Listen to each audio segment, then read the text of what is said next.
Eu queria começar perguntando a ele se finalmente a gente pode parar com aquele papo de cheiradores. As pessoas já passaram dessa fase. E cheiradores ele vai explicar. É bom, é bom. Cheirador de livro, né? Sobre as primeiras reações ao livro digital que as pessoas têm, como você viu isso e como isso já está evoluindo, graças a Deus, e qual é, no curto prazo, você que não é um catedrático, você que está trabalhando com o produto livro digital, em que estágio nós estamos no Brasil e o que a gente pode esperar de prático no curto prazo?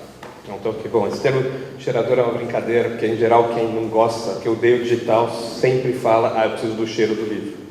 O problema é que eu já ouvi muito de comprador de livraria que compra pelo cheiro também, não vai vender. Então eu sou meio traumatizado com essa história de cheiro do livro. Mas, bom, primeiro, eu acho que sempre vai ter isso, porque para mim existe uma diferença entre o amor ao livro e o amor à literatura e à leitura. Dando um exemplo pessoal, eu sou da confraria dos bibliófilos, recebo aqueles livros maravilhosos, feitos à mão, que eu amo, estão na minha estante, longe da Tarsila, adoro eles, nunca li. E quero tê-los sempre ali e pronto, vou morrer com eles. E quando eu vou ler no digital, porque eu acho mais prático. Quer dizer, quando eu quero exercer a leitura, eu leio no digital, mas eu adoro o livro, eu quero ter o livro ali presente. Então assim, acho que isso sempre vai existir, se vai ser colecionador ou não sei. E ainda tem uma etapa longa, que é justamente essa impressão por demanda, que é o digital do papel, que acho que a gente está fazendo. A curto prazo, é difícil dizer no Brasil, né? Alguém disse, não sei se foi o Sérgio, que a gente está entrando atrasado um pouco nesse mundo digital. Na verdade, eu acho que é que os Estados Unidos entrou na frente de uma maneira avassaladora. E a Inglaterra foi na cola lá, porque fala inglês também, se não se mexesse, ia dançar. Se você olhar o resto da Europa, você tem um pouquinho na Alemanha, França, Espanha, mas a gente está quase no nível deles. Então, e por que eles estão tão na frente? Porque o crescimento é exponencial. Então, dado alguns números, o Kindle surgiu 4 anos atrás. Quer dizer, 5 anos atrás não tinha livro digital, era uma coisa... alguém vai dizer, não, eu fiz em 1990, porque o motivo tá bom, mas não tinha de uma forma massificada. E hoje é 20% do mercado americano. Então, e o crescimento é uma curva maluca. Eu acho que a gente vai ter essa curva no Brasil, eu não sei a inclinação dela. Hoje, com certeza, ainda é traço. O Brasil tem muito pouco, tem um desafio imenso de digitalizar os livros. Tanto o acervo antigo, porque você tem que ver direitos autorais, aí você tem que ligar para a agente, isso é muito complicado. Tem o custo da digitalização, você vai digitalizar um livro que nunca vendeu no papel, aí vai querer digitalizar no digital. Então eu acho que tem um caminho. No curto prazo, 1, 2 anos, eu acho que o digital ainda vai ter uma participação muito pequena, mas eu acho que ele vai estar crescendo exponencialmente já. E eu acho que daqui 5 ou 6 anos, isso vai ter uma presença bem mais forte. E aí, falando um pouco mais parte chata, que é o mercado na literatura, né? Mas depende também do governo. Se o governo resolver, em vez de comprar livro para a escola, comprar digital, com certeza você tem uma revolução em 2 meses, os editores todos passam a amar digital, vai ser um amor, não vai ter problema nisso. Eu botei isso na minha monografia de produção editorial, que eu falei. Isso do livro digital, o governo adotar, já era. Mas todo mundo queria adotar mesmo. Então... Bom, pelo menos não vai ter aquele livro didático que tira o Piauí do mapa do Brasil, ou diz que... Não, mas o digital você põe rápido de volta. 5 vezes 5 vai estar na nuvem. Vai estar na nuvem, você põe, tira. Muito bem. Na sua experiência de editor de papel recente, você lidava com algumas questões você sentiu na pele a questão o cálculo da tiragem, quanto vai sobrar, quanto vai ficar, quanto vai destocar. Uma pessoa que não me ocorre agora falou que quem ganha dinheiro com o livro no Brasil, de verdade, é a transportadora. Eu queria saber... porque o livro vai em consignação para Manaus, aí não vende. Aí o livro de Manaus vai para Belém, de Belém vai para Curitiba, e vai para lá, e não vende, aí volta. E o autor só ganha se vender. Manaus quase nem manda mais livro. O autor só ganha se o livro vender. A editora só ganha se um determinado número de títulos exemplares vender. Mas a transportadora ganha todos. Bom, mas eu queria me perguntar o seguinte: você acha que para as editoras elas vão se adequar a um estoque just in time, com a impressão sob demanda?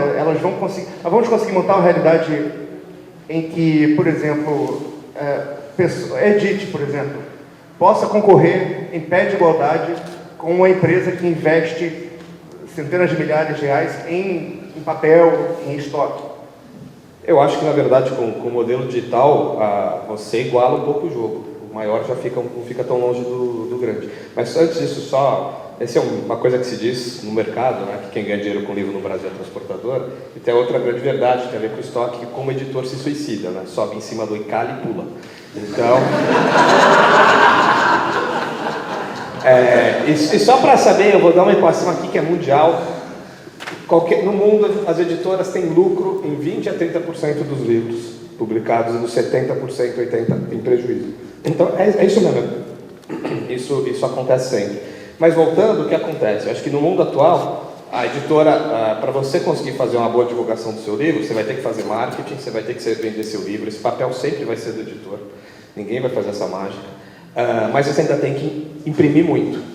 Até porque os compradores de livro baseiam suas compras enquanto você imprimiu. Então você chega numa grande rede de livrarias, a primeira pergunta é quanto você imprimiu. É a forma que ele usa para medir o quanto você apostou no livro. A coisa começando a ir para a impressão por demanda, mais baixas tiragens, as editoras pequenas e as grandes vão passar um pouco a imprimir a mesma coisa. Claro que a grande continua tendo um poder de marketing muito grande, mas já começa a empatar o jogo um pouco. Acho que outra coisa importante do digital é que tem uma frase genial do Duda, do Gato Sabido, que ele fala assim, que essa falta de livro digital, ele fala que no mundo real você tem muito livro para pouca prateleira. E no mundo digital você tem muita prateleira, que é infinito, para pouco livro. Então o custo de você manter um catálogo é zero. Então se antes... Aliás, Marcelino, aquele seu primeiro livro foi você que publicou, né? É erudito. Eu conheci o Marcelino pegando um livro na livraria Cultura, edição independente, que o Marcelino põe embaixo do braço e ia vender lá. Por que eu entrei nesse livro Uma propaganda. Uma propaganda, era o editor. Certa comissão depois. Mas, tá falando das livrarias, eu me perdi completamente. Bom, vamos falar sobre... Você puxou agora esse fórum sobre os autores.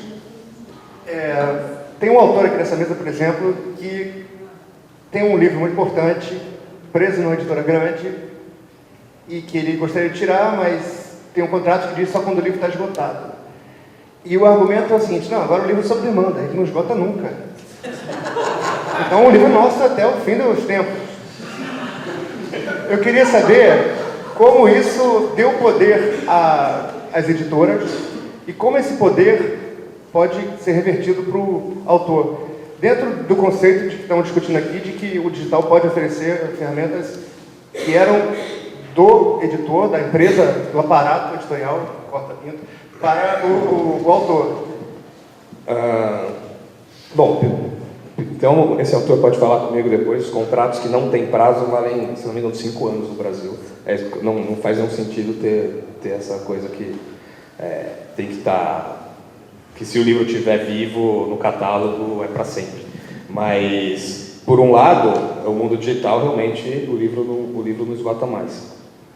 Para o autor, eu acho que tem uma grande mudança que vem com o digital, e aí voltando até no livro do Marcelino, ou no livro digital, ou no livro por impressão por demanda, é que o editor perdeu, e graças a Deus, a função do grande guardião da chave do que as pessoas têm que publicar. Entendeu? Eu tenho certeza que o Marcelino deve ter tentado publicar o livro antes de partir para coisa individual. Não conseguiu. E se ele tivesse desistido porque esses guardiões das chaves tivessem ganhado essa guerra, você não estava aqui hoje, você tinha desistido, não tinha feito sua carreira literária, tinha continuado ator, né? Alguma coisa assim. Então eu acho que a grande ajuda que tem, eu acho que a facilidade que traz para o autor independente, o self-publishing, é fantástico.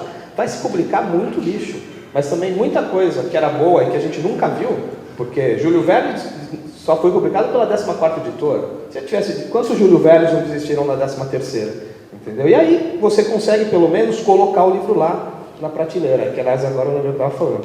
Que é justamente isso, quer dizer, você tem no mundo digital, você tem essas prateleiras infinitas, então qualquer livro pode estar ali, então você abre espaço para todo mundo.